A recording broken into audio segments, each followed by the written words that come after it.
नमस्कार. अक्षर या साहित्य विषयक कार्यक्रमात सर्व श्रोत्यांचं मनपूर्वक स्वागत. आजच्या कार्यक्रमात तुमच्या सोबत आहे मी वैशाली महामुनी. श्रोते हो, साहित्य हे जीवनाच्या विविध रंगांची ओळख करून देतं. विविध साहित्य प्रकारांमधून जीवनाच्या विविध छटांचा वेध घेता येतो. साहित्य हे मनाच्या खोल भावनांना शब्दात पकडण्याचं माध्यम असून ते थेट वाचकांच्या हृदयाला भिडत असतं. साहित्य हे काळाचं, परिस्थितीचं आणि संस्कृतीचं प्रतिबिंब असतं. कविता हा साहित्य प्रकार म्हणजे मनातील स्पंदनांची, हृदयातील भावनांची आणि सामाजिक जाणीवांची अभिव्यक्ती असते. श्रोते हो, आजच्या अक्षर या कार्यक्रमात आपण अशाच काही कविता ऐकणार आहोत आणि त्यासाठी आपण आकाशवाणीच्या स्टुडिओमध्ये निमंत्रित केलं आहे संध्या राणी जयहिंद कोल्हे यांना. या जिल्हा परिषद प्राथमिक शाळा लाखा, तालुका केज, जिल्हा बीड येथे प्राथमिक शिक्षिका म्हणून कार्यरत आहेत.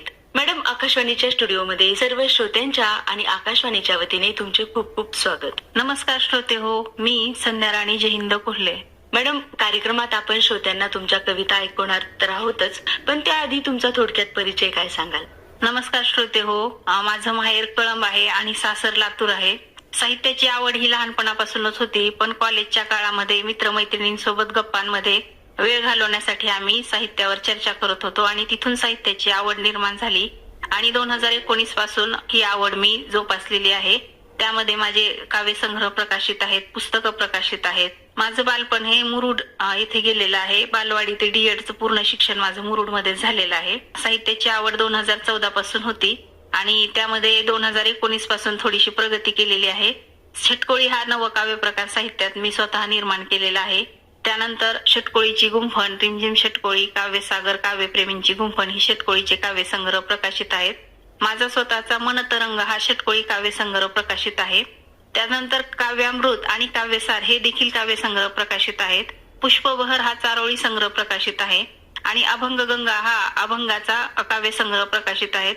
तसेच मी वृत्तपत्रे व वर्तमानपत्रे तसेच ई काव्यसंग्रहामध्ये देखील सहभाग घेते. त्यानंतर मला भरपूर असे पुरस्कार मिळालेले आहेत. त्यामध्ये शिक्षक रत्न, आदर्श शिक्षक पुरस्कार, अखिल भारतीय मराठी साहित्य संमेलनामध्ये देखील मी निमंत्रित कवयित्री म्हणून कविता सादर केलेल्या आहेत. असा हा माझा थोडक्यात परिचय आहे. अगोदरच्या काळापासून अभंग, जात्यावरच्या ओव्या या गेय स्वरूपात असायच्या, तर या संदर्भात तुम्ही काही लिखाण केलं आहे का? बघा ना, सध्या आषाढी वारीचं वातावरण सुरू आहे. अगदी आपण बघतो की जिकडे तिकडे आपल्याला दिंड्या या पंढरपूरच्या दिशेने जाताना दिसतात. या भक्तिमय वातावरणात तुमच्या या काव्य संग्रहामध्ये काही अभंग किंवा काही ओव्या तुम्ही लिहिलेल्या आहेत का? हो, आहेत. अभंग लिहिलेले आहेत मी. त्यावरच आधारित माझा भक्तिमय अभंग सादर करते. अभंगाचं शीर्षक आहे देवा पांडुरंगा. पंढरीची वारी आम्ही वारकरी, रामकृष्ण हरी मुखी बोल, मुखी बोल. देवा पांडुरंगा सर्वांची माऊली, सुखाची सावली, डोई धरी, डोई धरी. वैष्णव पताका हाती घेतली, वारी ही चालली पंढरीला, पंढरीला. वाजतो तो फेर टाळणी मृदंग, चालण्यात दंग. वारकरी, वारकरी. तुळशीची माळ शोभे पहा गळा, आनंद सोहळा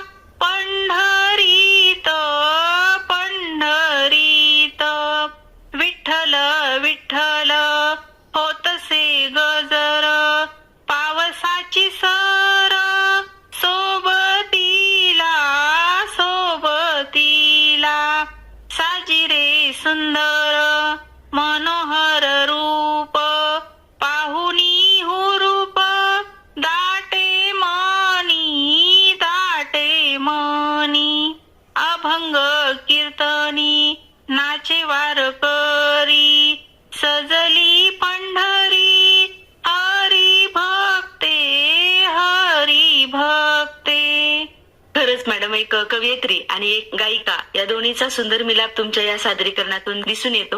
यानंतर मी वारी एकात्मतेची ही कविता सादर करते. आषाढी निमित्त चाले पहा वारी एकात्मतेची, वैष्णव पताका घेऊन हाती परंपरा छान सोहळ्याची, परंपरा छान सोहळ्याची. विठू भक्त होती पहा या वारीत सर्व गोळा, भक्तीचा रंगतो येथे सुंदर छान सोहळा, सुंदर छान सोहळा.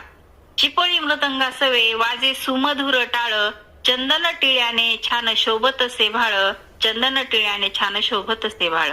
गळा तुळशीची माळ डोळी कलश शोभतो, हरी नामाच्या गजराने आस म्हणत दुम दुमतो. ऊन वारा पावसाची दिंडी निघाली पंढरपुरी, ओढ विठ्ठल भेटीची वेगे वेगे चाले वारकरी. लहान ना मोठा कोणी सर्व इथे एक समान, सर्वा मुखी हरी नामाचा असे आद्य छान मान, सर्वा मुखी हरी नामाचा असे आद्य छान मान. या वारीमध्ये जे वारकरी सहभागी होतात तिथे पांडुरंगाचा भक्त म्हणून प्रत्येकाची ओळख निर्माण झालेली असते. मॅडम, याच भक्तिमय वातावरणात कार्यक्रमात ऐकूयात हे छान असं गीत.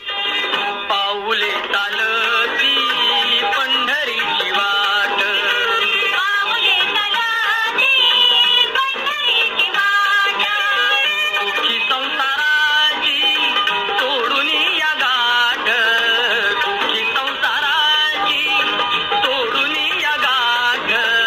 पाऊले चालती पंढरीची वाट, पाऊले चालती पंढरीची वाट. माझी ही भक्ती या विषयावरील रचना. भक्ती रंगात रंगले आज सारे वारकरी, विठू माऊली गजरात दुम दुमली पंढरी, विठू माऊली गजरात दुम दुमली पंढरी.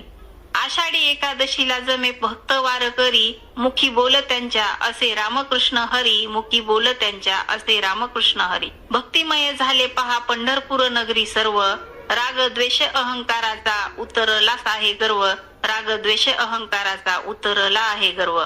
वैष्णव पताकासह टाळ मृदंग सोबतीला, विठू माऊलीचे गीत पार नसे आनंदाला, विठू माऊलीचे गीत पार नसे आनंदाला. वैष्णवांचा जमला पंढरपुरी आज मेळा, विठू भेटीसाठी झाले समस्त भक्तजन गोळा, विठू भेटीसाठी झाले भक्तजन गोळा. विठ्ठल विठ्ठल विठ्ठल गजर आसमंती घुमतो, सान असो वा थोर कोणी इथे भक्तीत रंगतो, सान असो वा थोर कोणी इथे भक्तीत रंगतो.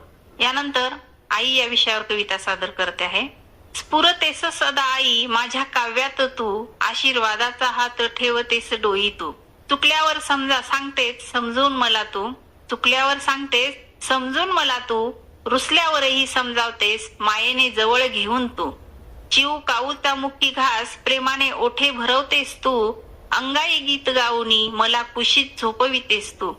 कवितेतील शब्दमाळ वधवितेस माझ्याकडून तू, प्रोत्साहनाची थापई पाठी देतेस तू. नेहमीच आहेस माझ्या सोबतीला आई तू, श्वासाश्वासातील दरवळ माय माऊली माझी तू. प्रथम गुरु आहेस या जीवनातील तू, देवतुल्य आहे माझी जन्मदात्री आई सखी तू, देवतुल्य आहे माझी जन्मदात्री आई सखी तू. मॅडम, तुम्ही एक शिक्षिका आहात. प्रत्येकाचा पहिला गुरु ही आई असते, मार्गदर्शक प्रथम दर्शनी आई हीच असते. हा सूर तुमच्या कवितेतून उमटला आहे. यानंतर मी बाप या विषयावर कविता सादर करते आहे. शीर्षक आहे बाप. माया बापाची असते वेडी ती लेकरांवरी, पुन्हा कधी न दिसते वसे नितती अंतरी. जसे कठोर नारळ पाणी आत गोडदार, तसे बाप आहे माझा मनातुनी मौशार. आई शोभते कळस बाप घराचा तो पाया, दोघे मिळून करती लेकरांवरी छान माया. नाही खचत कधीही सदा कामात राहतो, आली संकट कितीही उभा खंबीर असतो. बाप कधी न रडतो सदा हसतच राही, लेक जाता ती सासरी दिसे डोळा धारवाही. बाप असत मुलांचा खरा मूर्त शिल्पकार, दिला त्यानेच लेकरा छान सुंदर आकार, दिला त्यानेच लेकरा छान मान सुंदर आकार